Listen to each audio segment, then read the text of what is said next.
तो चैप्टर हम लोग ने स्टार्ट किया था as of earth.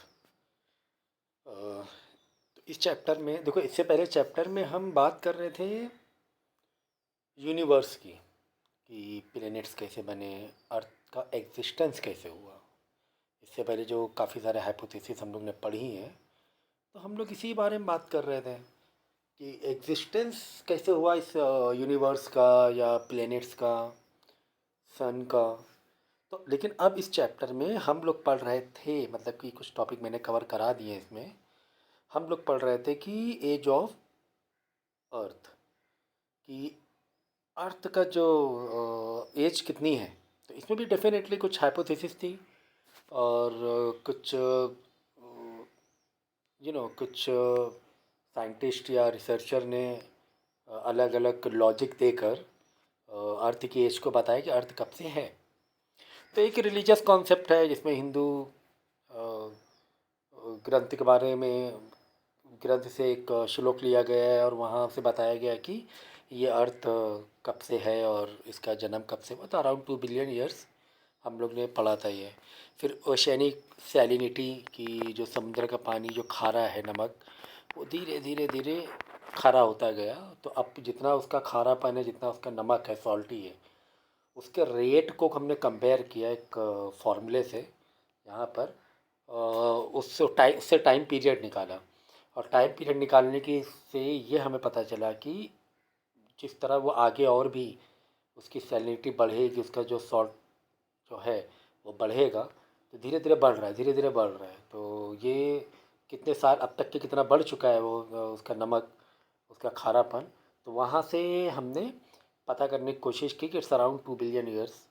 80,000 age of the ocean जो है वो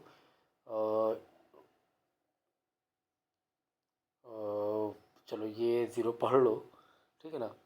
80 मिलियन ईयर्स ना, एक दो तीन तीन तीन, 6 ज़ीरो हैं, तो 6 मतलब मिलियन हुआ, तो 80 मिलियन। ठीक है, तो ऐसे बहुत शॉर्ट में पढ़ सकते हो, 6 ज़ीरो इधर है और 6 ज़ीरो हटा के वो मिलियन बन जाता है। अब इसके आगे जो भी रहेगा 6 ज़ीरो हटा के मिलियन होगा, तो 80 मिलियन ईयर्स बताया गया है। अगर वो जो कैलकुलेशन निकालेंगे समुद्र के सॉल्ट से, तो ये भी हम लोग ने डिटेल्स में पढ़ लिया था। फिर on the basis of sedimentation, sedimentation मतलब जो रॉक्स का फॉर्मेशन हुआ है, सेडिमेंट्री रॉक्स का, वो उससे पीरियड निकालने की कोशिश की कि कैसे ये धीरे धीरे धीरे रॉक्स है ना, रॉक्स के जो शेप अब है वो धीरे धीरे इस तरीके से कैसे हो गया या कितने साल लग गए। तो उसके लिए भी यहाँ पर एक तुम्हें फार्मूला बताया गया है कि age of first sedimentary rocks is equal to, मतलब पहला जो रॉक था, शुरुआती जो रॉक थे, तो total thickness of sedimentary rock upon annual rate of deposition. से डिपोजिशन होता गया होता गया एंड होता गया उससे, उस रॉक से, और टोटल थिकनेस अब जो है रॉक की, तो उसको डिवाइड कर देंगे, तो यहाँ से है ना एक पीरियड निकाला गया। ठीक है, तो अलग अलग थ्योरीज, अलग अलग लॉजिक्स हैं। तो यहाँ से पता चला अराउंड 176 मिलियन ईयर्स। उधर आ रहा था 80 मिलियन ईयर्स, तो यहाँ 176 अराउंड आ रहा था। ठीक है ना। तो इस तरह अलग अलग अलग तरीके से इसमें, इस थ्योरीज में भी कुछ डेवलपमेंट हुए। और तो जैसे यहाँ पे देखो, the rate of sedimentation England had been determine as 1 foot deposit per 4,000 years, कि 1 फुट 4,000 ईयर्स में ये हो रहा है 1 फुट डिपॉजिट। 1 फुट मतलब एक जो 12 इंच ये है, वो 4,000 ईयर्स लग रहे हैं डिपॉजिट होने में। तो इस तरह कितने ईयर्स लगे इतने फीट के लिए, तो 2112 मिलियन ईयर्स लग गए। ठीक, यानी 4.22 बिलियन ईयर्स और अगर अर्थ का पूरा लेंगे। तो इस तरीके से अलग अलग तरीके से हमने क्या किया, कोशिश की है अर्थ की एज निकालने की, फिर on the basis of erosion. तो ये भी हम लोग ने पढ़ा था कि some scientist have attempted to calculate the age of earth on the basis of rate of erosion of the land areas. The method is based on belief that the continental areas are regularly eroded by the exogenous or uh, denudatial process every year. ठीक है, तो धीरे धीरे मिट्टी का जो erosion धीरे धीरे बची हटती रहती, लैंड की ना, बारिश होती है धीरे धीरे। तो we can find out the total amount of denudation of the surficial matter, ऊपर के जो मैटर धीरे धीरे हट रहा है बारिश की वजह से, बहाव की वजह से। Now till now an annual rate of denudation then the age of the earth can be estimated. Has been generally believed that the 1 foot thick surface of the earth, ऊपर की जो 1 फुट मिट्टी है, 12 इंच 12 इंच, वो 10,000 साल लगते हैं लगभग धीरे धीरे धीरे इरोजन होने में. तो it also true the eroded sediment are deposited by the fluvial process और sedimentary rock. The known age thickness of the sedimentary rock is about 100 million.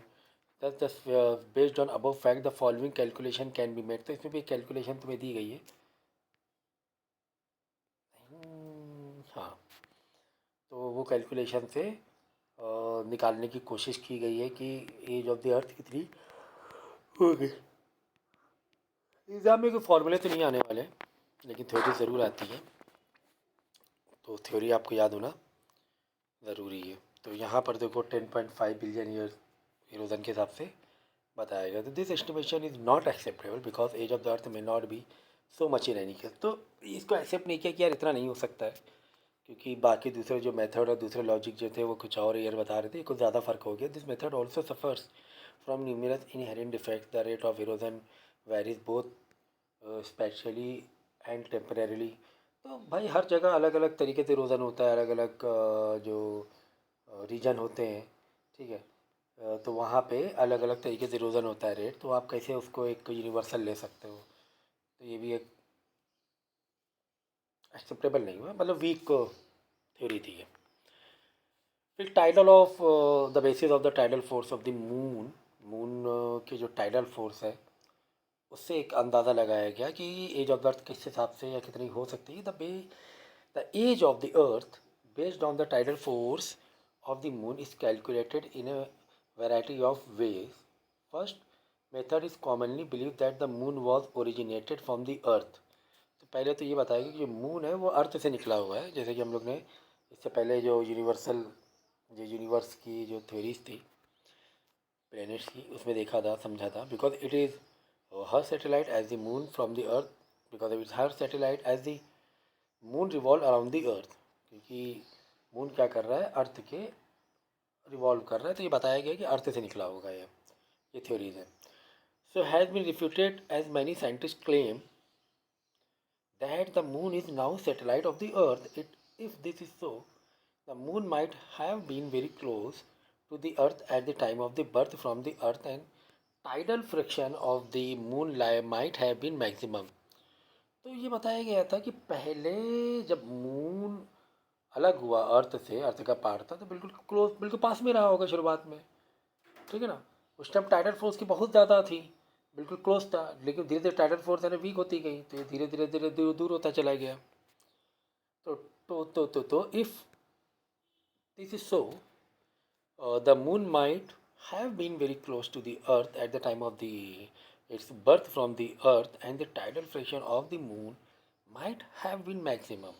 With the passage of time, the moon gradually moved from the earth and hence the tidal friction of the moon also gradually decreased. तो धीरे धीरे धीरे क्या हो गया कि वो moon हो गया दूर होता चला गया, क्योंकि उसकी टाइडल फोर्स है ना वीक होती चली गई, मतलब उसका जो ग्रेविटेशनल फोर्स था. The age of the moon of the ultimately the age of the earth is calculated on the basis of the rate of decrease of the tidal friction of the moon. The scientists have calculated the age of the earth on the basis of this moon tidal force वाले. तो 4 billion years बताया scientist ने कि इतना हो सकता है. तो इसका सेकेंड मेथड क्या है. एक तो टाइडल फोर्स है मून से ही. इट इज़ सेकेंड मेथड देखो, it is believe that the rotational force of the earth reduce due to tidal friction of the moon. In the other word, the time of the rotation of the earth increases. तो देखो, to believe that rotational force of the earth is reduced. rotational force कम हुई due to tidal friction of the moon. tidal friction ज़्यादा थी. In the other word, the time of the rotation of the earth increased due to decrease in speed of earth rotation. तो the time of rotation of the earth increased due to decrease in speed of the earth rotation due to tidal friction of the moon. tidal friction of moon की वजह से जो अर्थ की rotation बढ़ गई, पहले बहुत स्लो थी, टाइडल फोर्स कम हुआ. जब कम हुआ टाइडल फोर्स, अर्थ जो मून की जो एक तरह से ग्रेविटी रोटेशनल फोर्स था अर्थ के ऊपर, वो थोड़ा कम हुआ, तो इधर रोटेशन बढ़ गया. Thus on the basis of the calculation of tidal friction of the moon and the change in the speed of the rotation of the earth, it has been concluded that the moon move from the earth at the rate of about 13 centimetre per year. तो ये बताएगा कि एक साल में लगभग 13 centimetre दूर चला गया धीरे धीरे, हर साल 13 सेंटीमीटर दूर गया, 13 centimetre. The present distance of the moon from the earth is this much kilometre. Okay,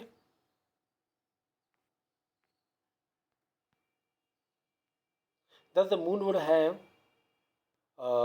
taken this many years, that is around 4 billion years, ठीक है, on the basis of air to move this kilometer away from the earth, ठीक है ना।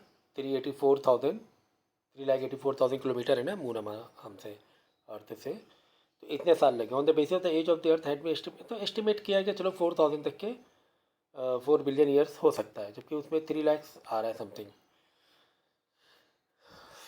फिर देखो Lord kelvin का जो temperature base पर था, जो हमारी एसआई यूनिट है टेम्परेचर की, केल्विन होती है, ठीक है। तो दो Lord Kelvin propose scientific base for the calculation of the age of the earth, but now this concept is not tenable, लेकिन इसको नहीं रखा गया, मतलब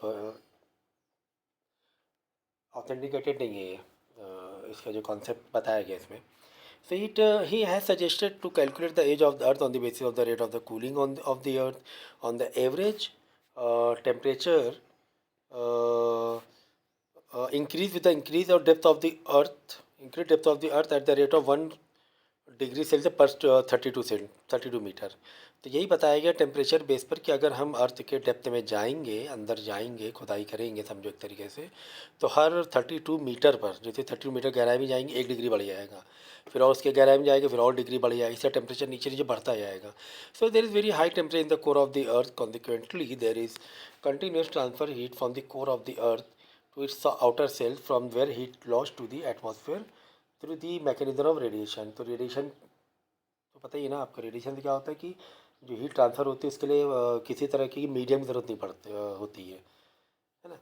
मीडियम की ज़रूरत नहीं पड़ेगी, दूर से ही हमें हीट पता चलेगी, हीट लगेगी। आग जलाएंगे दूर से, अगर हम बीच में एयर नहीं भी रहेगी तो भी हमें हीट ट्रांसफ़र होती है, वो रेडिएशन के थ्रू होती है, इलेक्ट्रोमैग्नेटिक वेव्स के थ्रू होती है। तो कोर से हीट निकलती है, एटमॉस्फेयर में खो जाती है, एटमॉस्फेयर उसको एब्जॉर्ब कर लेता है, उस हीट को, जो कोर अर्थ के बिल्कुल सेंटर से जो हीट निकल रही है, ठीक है, तो रेडिएशन के थ्रू वो एब्जॉर्ब करता है atmosphere. The amount of lost heat from the earth through radiation can be determine on the basis of underground temperature gradient. Temperature gradient मतलब धीरे धीरे जो टेम्परेचर बढ़ता जा रहा है। जैसे देखो ये अर्थ है, अर्थ को गंदा बना दिया हमने, चलो ये अर्थ है, तो जैसे जैसे ये अर्थ के नीचे जाएंगे तो टेम्परेचर क्या होगा, बढ़ता जाएगा, ठीक है।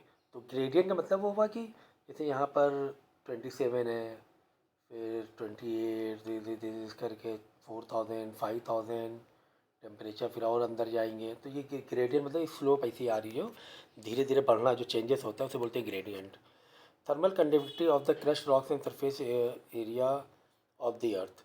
तो जैसे जैसे आप जाओगे अंदर, तो थर्मल कंडक्टिविटी का मतलब ये होता है कि जो रॉक्स होते हैं उसकी अपनी एक हीट ट्रांसफ़र करने की एक कंडक्टिविटी होती है, हीट ट्रांसफ़र करने की। तो रॉक होता है वो हीट धीरे धीरे ऐसे ट्रांसफ़र करता है, जैसे यहाँ पे आग तो यहाँ पर, हीट तो यहाँ पर है, फिर भी हमारा अर्थ में थोड़ी सी हीट सरफेस पर है इस कोर की वजह से। तो इस कोर की वजह से क्या होता है, क्योंकि बीच में जो रॉक्स है वो कंडक्ट करते हैं हीट को अपने अंदर लेते हैं, ट्रांसफ़र करते हैं। तो हीट ऐसे लेते हैं तो वो कंडक्टिविटी होती है, वो धीरे धीरे हीट क्या होती है, आउटर पार्ट में जाती है, लेकिन धीरे धीरे कम होती जाती है।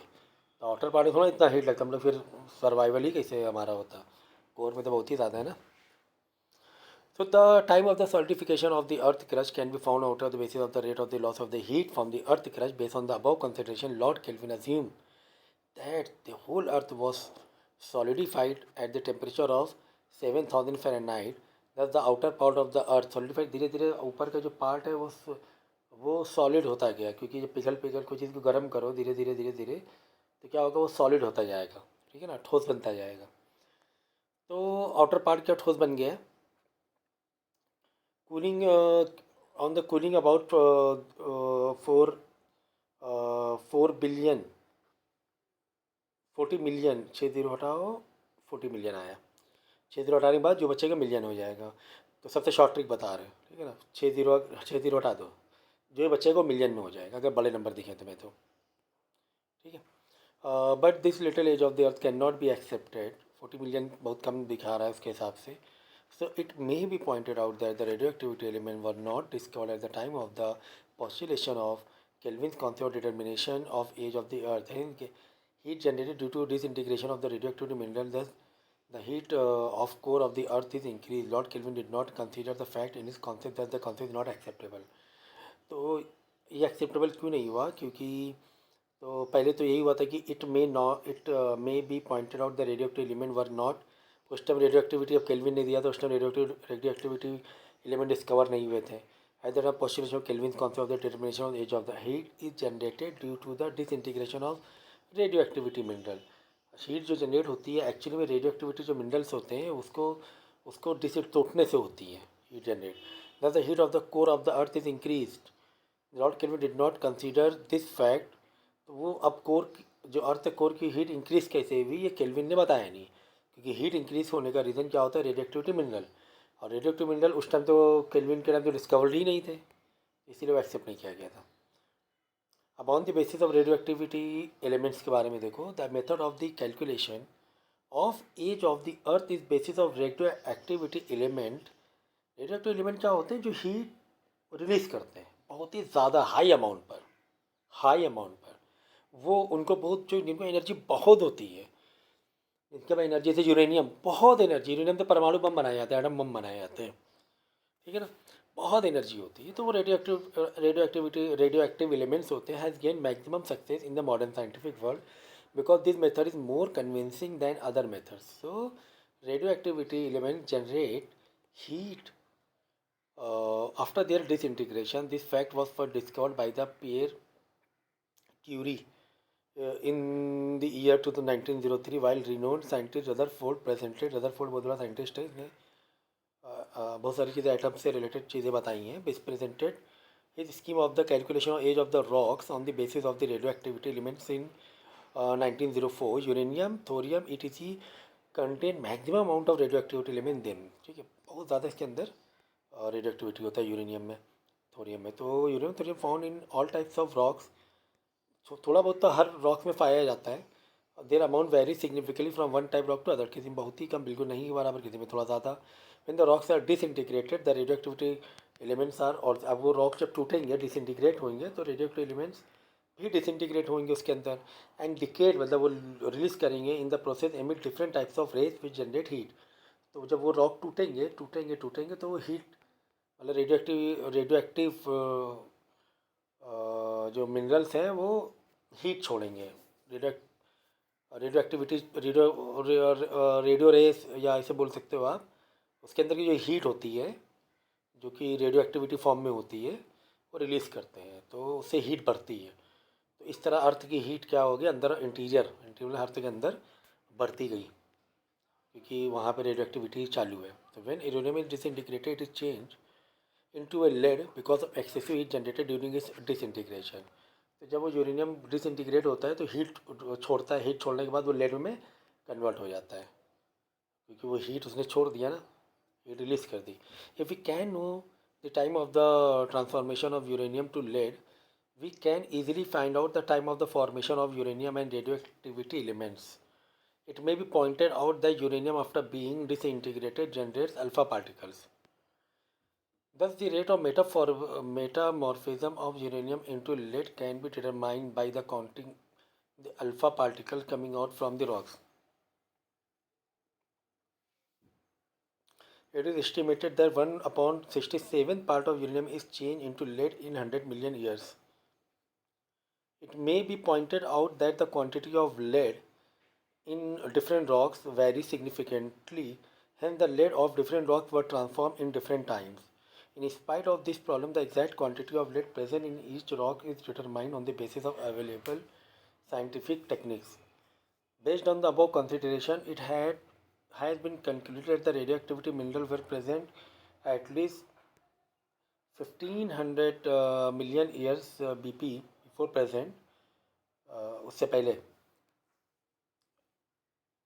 मतलब अगर अभी से हम देखेंगे तो 1500 million years। Thus the age of any rock may not be older than 2000 million years, based on above consideration, thus the age of the earth is history between 2000 to 3000 million years. ठीक है.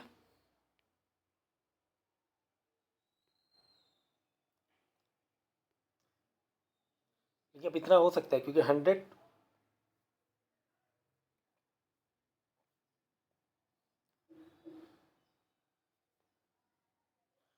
चलो अब इसका conclusion क्या निकला. So beside above methods, some scientists have developed their own method to calculate the age of the earth. मतलब उसी के ही ऊपर के जो रेडियो एक्टिविटी वाले कॉन्सेप्ट से ही अलग अलग साइंटिस्ट अलग अलग कैलकुलेशन मेथड बनाए. For example Joly has attempted to estimate the age of the earth on the basis of the age of the minerals. तो मिनरल के से बेसिस पर ये बनाया age. According to him there are several concentric rings around mica minerals. These concentric rings have been called by Joly as hollow. According to Joly, age of the mineral can be calculated on the basis. Mineral मतलब जो भी हमारे पत्थर या minerals हैं, rocks हैं या Cowper's हुए, सब मिनरल हो गया ना. तो basis of the diameter of the concentric ring that rate of disintegration of their atoms the oldest mineral may be used to estimate the age of the earth. तो सबसे पुराना मिनरल से अगर हम देखें तो वहाँ से एज ऑफ द अर्थ कि पहला मिनरल ये था, इसे बोल के. तो H N Russell has calculated the age of the earth on the basis of uranium lead and thorium lead at 2250 million that is 4000 and 4600 million years respectively. कि uranium 2250 और थोरियम इतना पुराना है 4600 मिलियन ईयर्स हो सकता है. So according to Russell that the age of the earth is 2 to 5 billion years.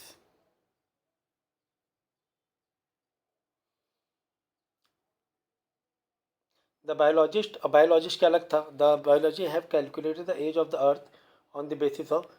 ठीक है.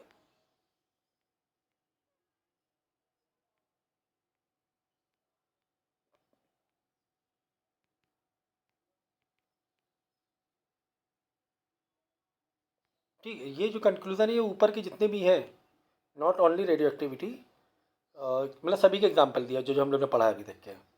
मिनरल्स का भी, रेडियो एक्टिविटी का भी और टाइडल फोर्स का भी, सबका एक कंक्लूज़न निकाला गया कि फिर बाद में दूसरे जो साइंटिस्ट ने अलग अलग मेथड्स पर काम किया, अलग अलग थ्योरीज़ के ऊपर, और फिर उसको वेरीफाई किया, मॉडिफाई किया, और फिर निकाला गया कि इतना हो सकता है 2 to 5 बिलियन ईयर्स. फिर और जो मेथड्स हैं, it appears from aforesaid discussion that several concepts and methods have been proposed to calculate and estimate the age of the earth, but none of them could be accepted by majority of scientific community. मतलब बहुत सारे methods बताए गए ऊपर के उसमें, लेकिन काफ़ी जो साइंटिस्ट ने उसको एक्सेप्ट नहीं किया. Some concept and methods are so confusing and error बहुत थे दैट दिस प्रेजेंट रॉन्ग. क्योंकि जब प्रेजेंट डे में बहुत सारे और चीज़ें जब डिस्कवर हुई, उस डिस्कवरी से, उस रिसर्च से फिर और उसको वेरीफाई किया गया पुरानी थ्योरीज को, तो पता चला नहीं यार ऐसा तो नहीं हो सकता भाई. पहले जैसे एटम के बारे में नहीं मालूम था लोगों को, रेडियो एक्टिविटी के बारे में नहीं पता था पहले. जब बाद में रिसर्च हुई पता चला ऐसे रेडियो एक्टिविटी होती है, एटम्स हैं, इस तरीके से मैटर बनता है, तो बाद में फिर उन थ्योरीज़ को जो पहले मान्य थी, पहले वो एक्सेप्टेड थी, बाद में उसको फिर से ये किया गया, वेरीफाई किया गया, क्योंकि नई चीज़ें मालूम पड़ गई थी पक्के तौर पे. पता चला नहीं यार ये तो पॉसिबल है ही नहीं. And method are based on the deduction and estimations. मतलब ये एस्टिमेशन के डिडक्शन, डिड्यूस या एस्टिमेशन मतलब ये हुआ कि उसको सिंप्लीफाई करके थोड़ा सा देखा गया, एस्टिमेट किया गया, तो फिर नॉट एग्जैक्टली पता चला. It's rough estimation. It may be pointed on the basis of the available information that the age of the earth may not be in any case less than 2000 million. मतलब 1000 million 1 billion के बराबर होता है. तो 2000 million 2 billion से कम तो नहीं है, 2 बिलियन से ज़्यादा ही है. ठीक है ना, ये सब याद कर लेना. 1000 मिलियन जो होगा 1 बिलियन के बराबर होगा. तो 2000 मिलियन 2 बिलियन हो गया. तो most likely the age of the earth may be put between 3 to 8,000 million year. मतलब समझ, या recently age earth has been estimated between 4 to 4.5 billion, और 4000 to 4500 मिलियन हो गया. ठीक है, तो आज के लिए इतना काफ़ी है। कुछ चीज़ों को मैंने दोबारा रिवाइज़ कराया है आपको। अब इसमें कुछ वीडियोज़ की ज़रूरत, टाइटल फोर्स के बारे में वीडियो लिंक दे दूँगा आपको। उनका इरोजन की ज़रूरत नहीं है। सेडिमेंटेशन, हाँ, रॉक सेडिमेंटेशन का हम आपको ये देंगे, एक वीडियो देंगे 3D एनिमेशन पर, तो इससे समझ में आ जाएगा। ये मालूम होना चाहिए भाई, क्योंकि आपका ये बहुत ज़रूरी पार्ट है, सेडिमेंटेशन।